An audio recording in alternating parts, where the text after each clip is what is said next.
Well, you'll have to excuse the lighting in this clip, but I've been having a problem with this particular stereo. At one point, I switched the switch to the phono from the tuner, and for whatever reason, when I switched back to the tuner, none of the stations would tune in. Now, I was able to mess with this for a little while and then get the stations to start coming back in. But then later on, as an experiment, I switched again over to phono and then came back, and it was gone again, and now I can't get it back at all. So there's definitely something wrong in here, and I'm thinking it's probably capacitor related. So we're going to pull this chassis out actually and go ahead and recap the whole thing and kind of go from there. Okay, here's the top of the chassis out on the bench, and we're just going to take a look at it. The various boards and stuff here. I'm going to shotgun all of the electrolytic caps, probably at least. This board I don't think is part of the problem. I think this one has to do with either AM or FM, I'm not sure which. There is a capacitor here. A couple over there. Another one. But we'll clean these little controls. We'll clean all of this stuff. In fact, here's some numbers. These are part numbers, I'm sure, for Magnavox. There's another one up there. There. We have some inputs here. There's where the phono plugs in, left and right. We also have tape right there. Tape PL, which I guess is player, and then I'm not sure what that is. But it's another auxiliary input of some kind. There used to be, or not used to be, but in other models they would have had TV and some other hookups there. There's another little board over on this side. I'm not sure what that one is. That one's definitely related to the AM or FM.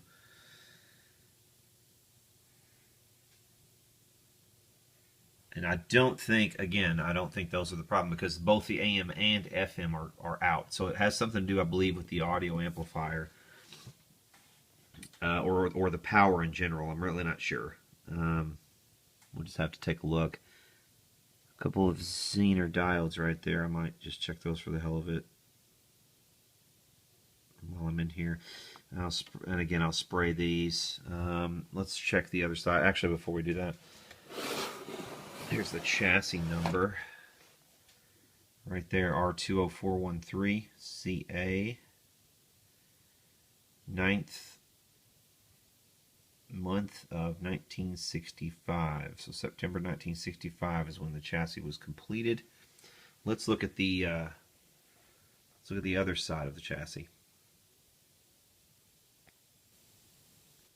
All right, the easiest way to look at the underside is going to be to flip it up like this because our AM antenna is in the way. We can't really flip the whole thing over, so we're going to have to deal with it up on the side like this. But we see our output transformers right there.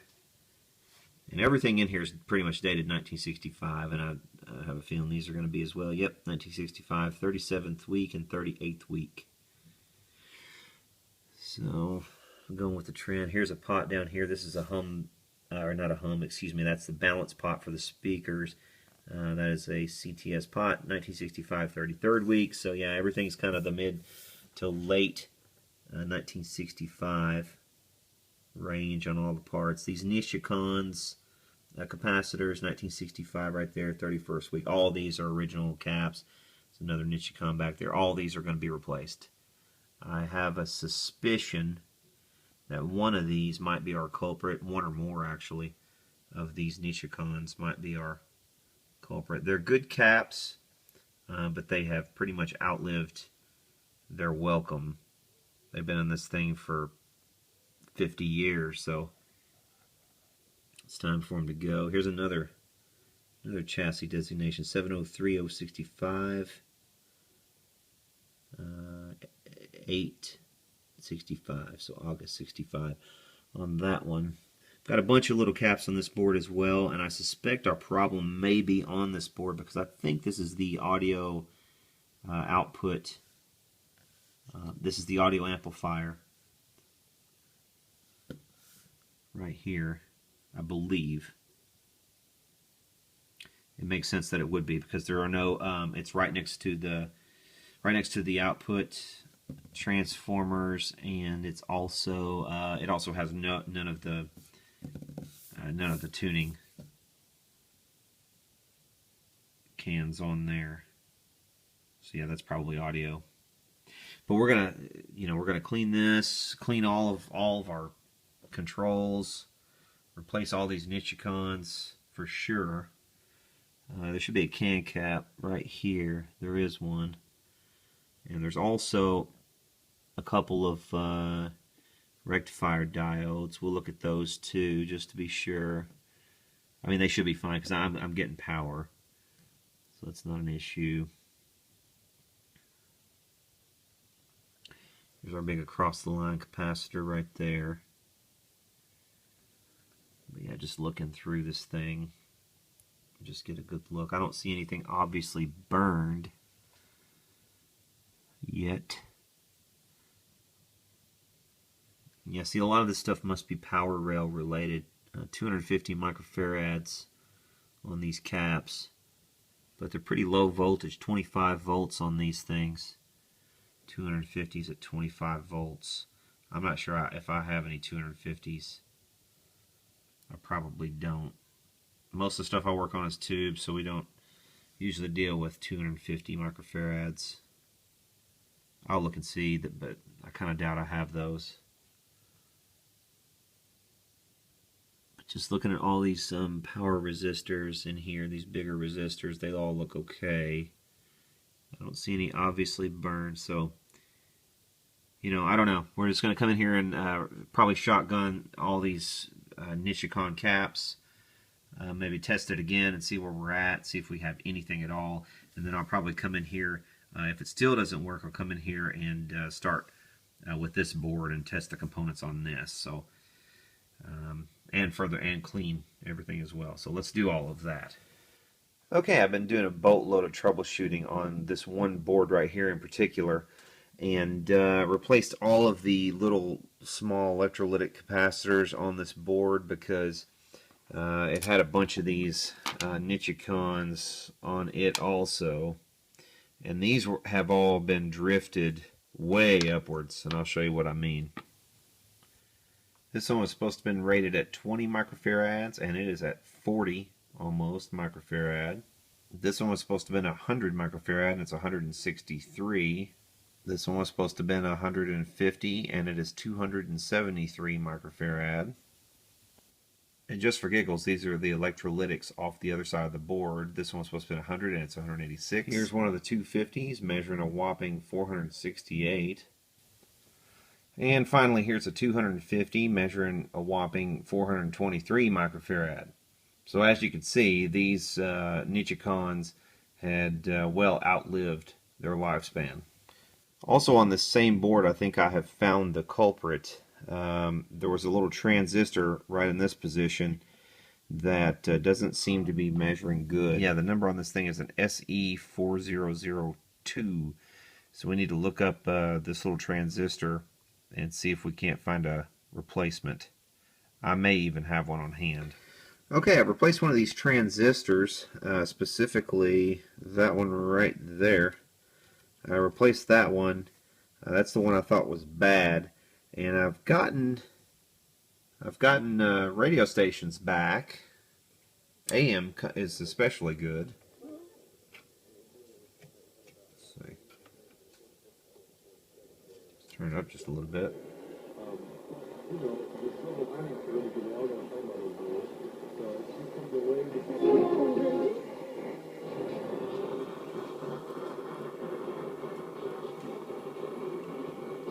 Legendary blue envelope and red hot digital. You know, when I was in school, we used to sing something like this. I mean, I'm just using some little tiny television speakers that I dug out of the trash.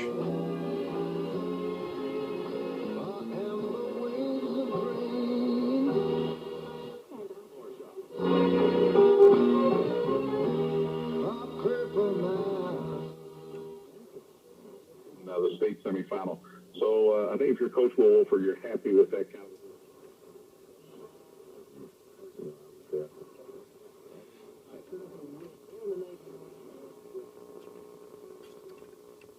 Not getting a lot of stations on the bottom of the range this time of night.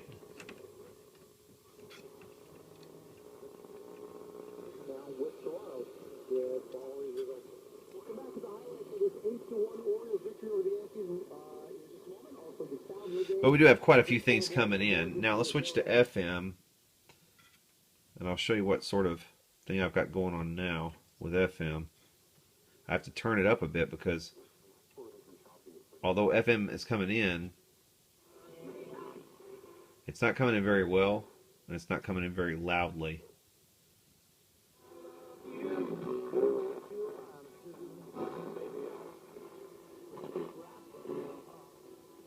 Plus my stereo indicator is not working anymore really.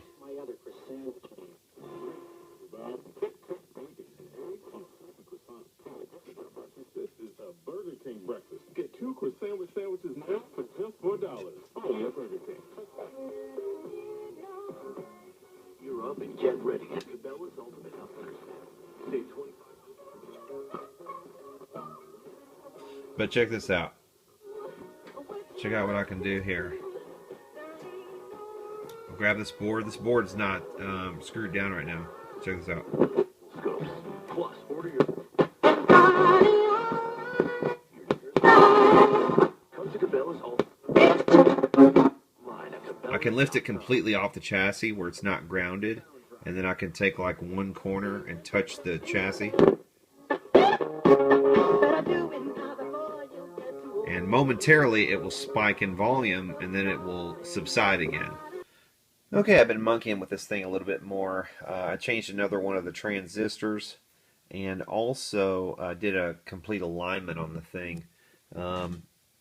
It needed it pretty badly. Actually, I don't know how the alignment got so far off, but it was pretty far off. But now it sounds great. Everything sounds nice and loud, nice and clear. Here's AM. New National Awareness Camp. Let's go to the phones. Let's pick it up by going to Colleen in Iowa to start things. Hi, Colleen. Go ahead. And that's under a fluorescent lamp. Well, the gin. They have taken her away. Let's go to Frank in Single wheel position, whether we come see you or they come see us over at our 200-plus location. Caller. Thank you. Long-time listener. And I really had a problem when I brought home a ancient Indian artifact. There was it was woodwork.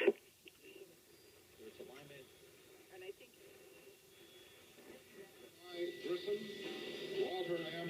Sherlock, Alan B. Shepard, Donald J. Slayton. On Talk Radio 1080. Now, 888-282-7272. Evil spirits out of people. Yeah.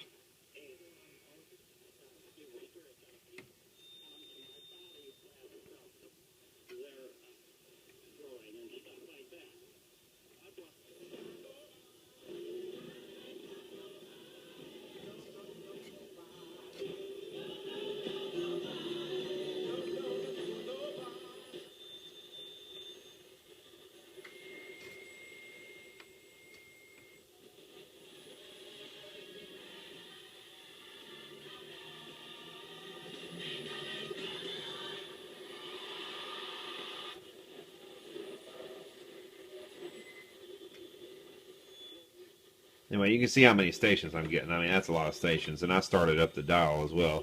Let's try the FM stations.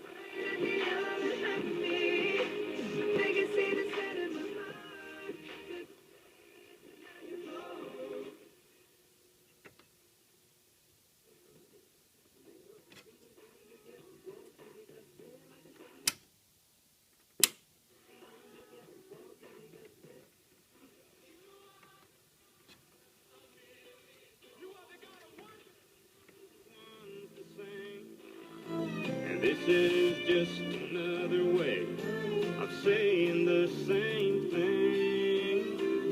Our love is deeper.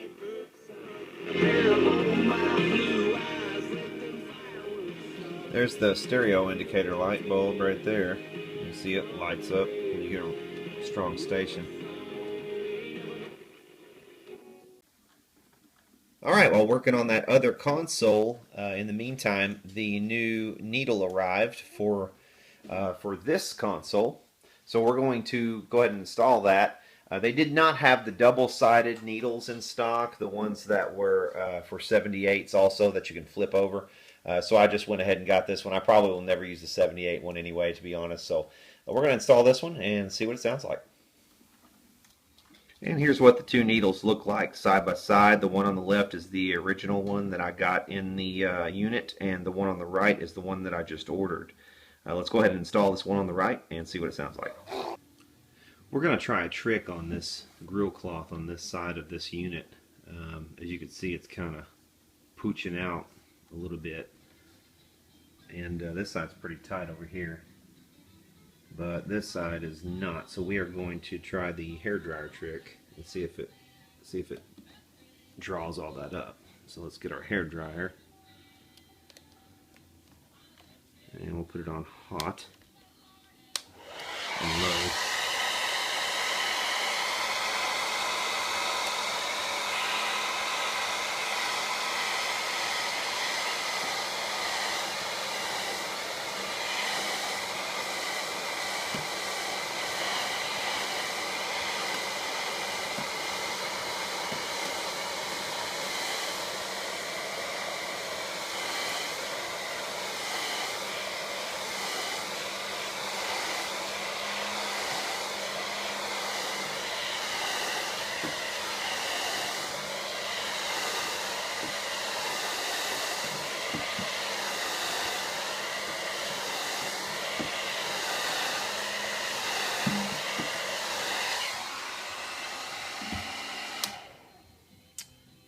Look at there, all wrinkles gone.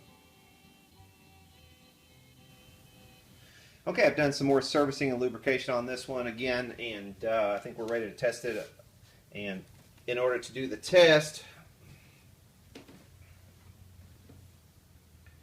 okay, we've done some more servicing on this record changer, and we're ready to test it out. In order to test it, we're going to use some independent releases that won't give me a copyright strike.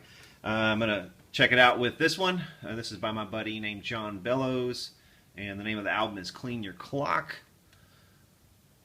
Good album, cool artist. You should check him out. I'll put a link to his page in the description below, so you can go check that out. But yeah, let's listen to this album. All right, we have the record queued up, and let's see how it works.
in my clothes on a Saturday. Artillery's in place for an alien attack.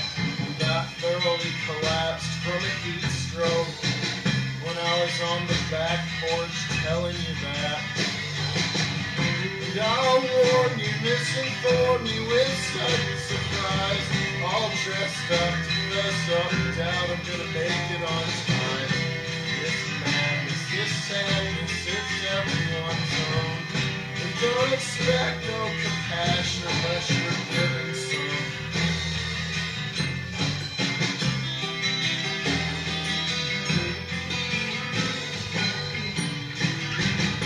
Red rover, run over here and break me loose. Conformities deform me into some sort of heinous groove.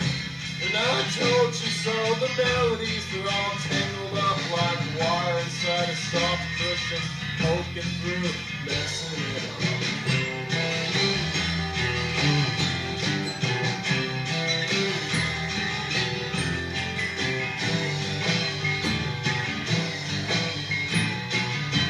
And I casually mentioned that I liked you, but you didn't care.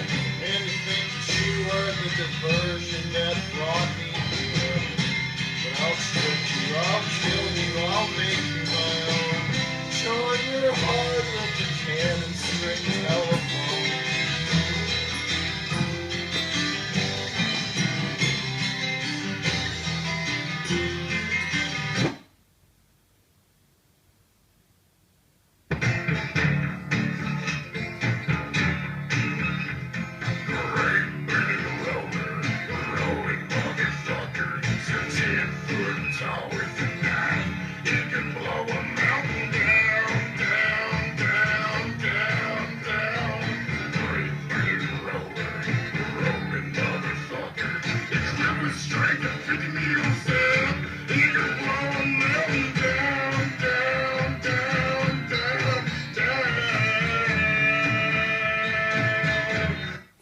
Let's check how the lead out works.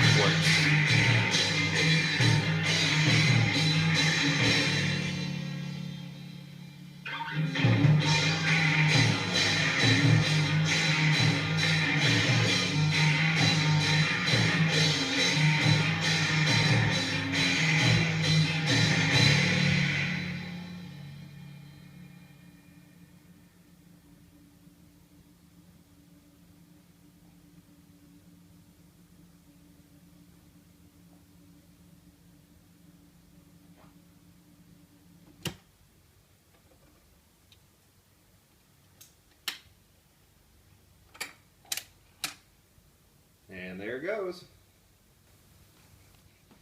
Okay, just for giggles, let's see what happens when we use a 10-inch disc. This is another indie artist. These guys are called Buffalo Rodeo, and they are out of Bowling Green, Kentucky. I got this this record from them at a show. I will put a link to their stuff as well in the description if you want to check them out. But let's see how this turntable reacts with a 10-inch disc. That's one problem I've had with other changers. They don't always know exactly how.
Also, if you have one of these, and whenever the tone arm drops onto a record, if the whole player sits there and bounces, you need to replace that foam that I pointed out that was deteriorated before, because that's what this one was doing. When I put it back in the first time, I'd forgotten to replace that foam, and it was just bouncing incessantly whenever the tone arm would drop. So to mitigate that, I put some like packing foam inside each one of those springs, and now it doesn't do that. So Very cool. Everything seems to be working as it should. So let's check out the other one. One thing I did want to mention on the subject of 10-inch records is if you have a bunch of records on your changer and most of them are 12 inches, you want to make sure that you put all the 12 inches on first so that all those drop off before you have any 10-inch discs. In other words, you can't just stick a 10-inch disc in among a bunch of 12 inchers because this tone arm lifts up and then goes over and touches the edge of the disc to see how big it is. And if it detects a 12-inch disc on the stack, it will assume that whatever record dropped was a 12-inch. So and you don't want to do that because then you'll have your needle all screwed up.